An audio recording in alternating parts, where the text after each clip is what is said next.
to say, I'll never be like you, Scar! If you've seen The Lion King 2, you might have noticed something odd. Kion, Simba's son, is missing. But why? Let's uncover the real reason Kion was left out of the sequel. Understanding the timeline. To understand where Kion was, you've got to dissect the timeline.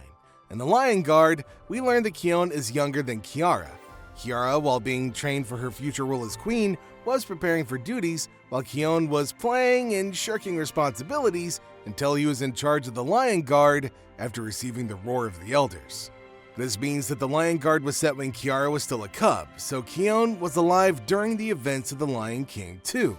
But this doesn't explain his absence, so deeper down the rabbit hole we must go. Kion's battle with Scar, the deciding factor. So, in The Lion Guard, one of the greatest threats that Kion and his pride face is the return of Scar's spirit. And it's really fiery, it's non-physical, and he's there to take over the Pride Lands and ruin everything. So, with the Lion Guard, Kion launches an assault against the Outlands, where Scar's army takes shelter. Naturally, a tough battle ensues, and just as it seems some good has come from all of this, something sinister happens. Kion gets bitten by Ushari, the venomous cobra. The mark left by Ushari's venomous bite on Kion is a deep wound over his eye, something that looks way too much like, Scar. But it's not just a scar of the body. The venom starts to play with his mind. It's infecting him, poisoning his judgment. And for the first time, he starts asking himself, am I turning evil? The journey to the Tree of Life. With the venom starting to corrupt his mind and control over the Roar, Kion realizes that he can't, in his current state, protect the Pride Lands properly.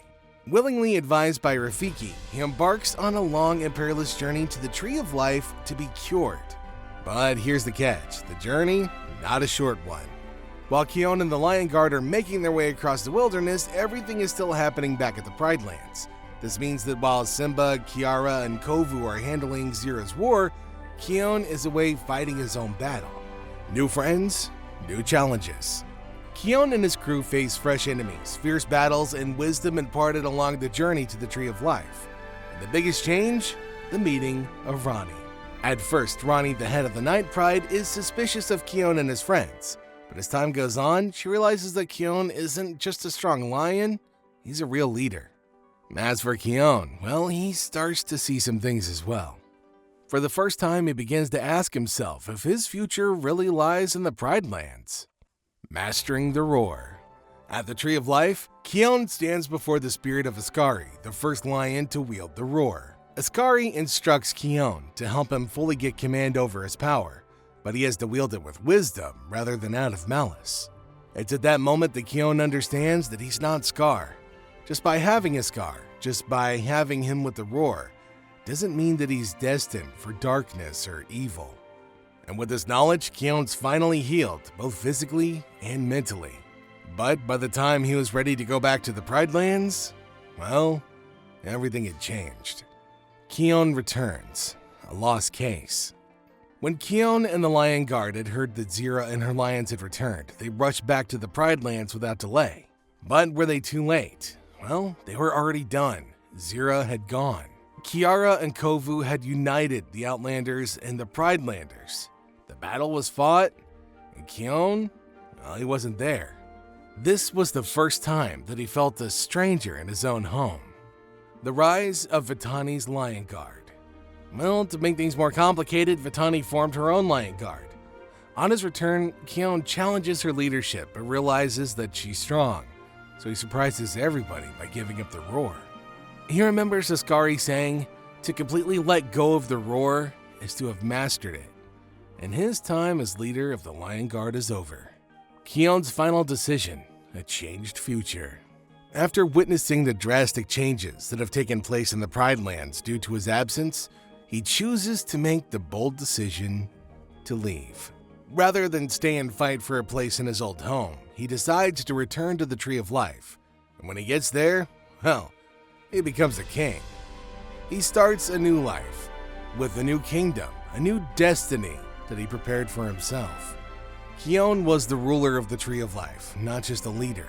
Instead of being the second born in his family, always working in Kiara's shadow, he was now a king in his own right, protecting lions, but also animals of every other kind and variety.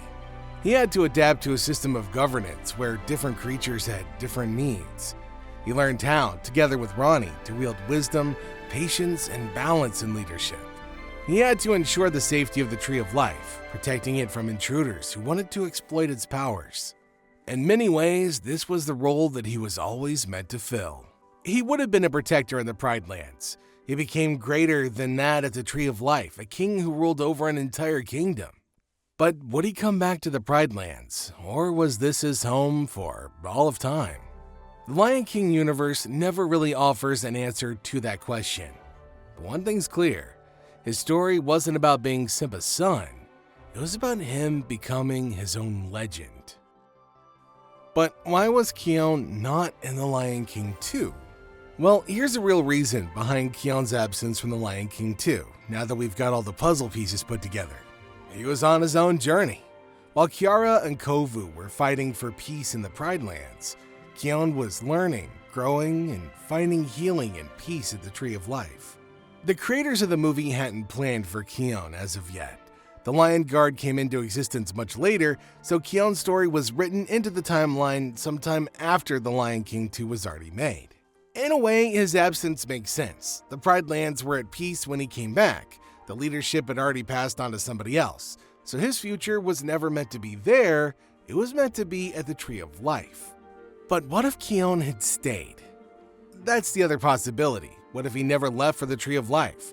Let's suppose an alternate timeline where he remains in the Pride Lands during the events of The Lion King 2. Would he have joined Simba in fighting Zira? Undoubtedly. With Kion's strength, the Lion Guard, and the Roar of the Elders, Zira's attacks would have been easy to quell before they developed into something far worse.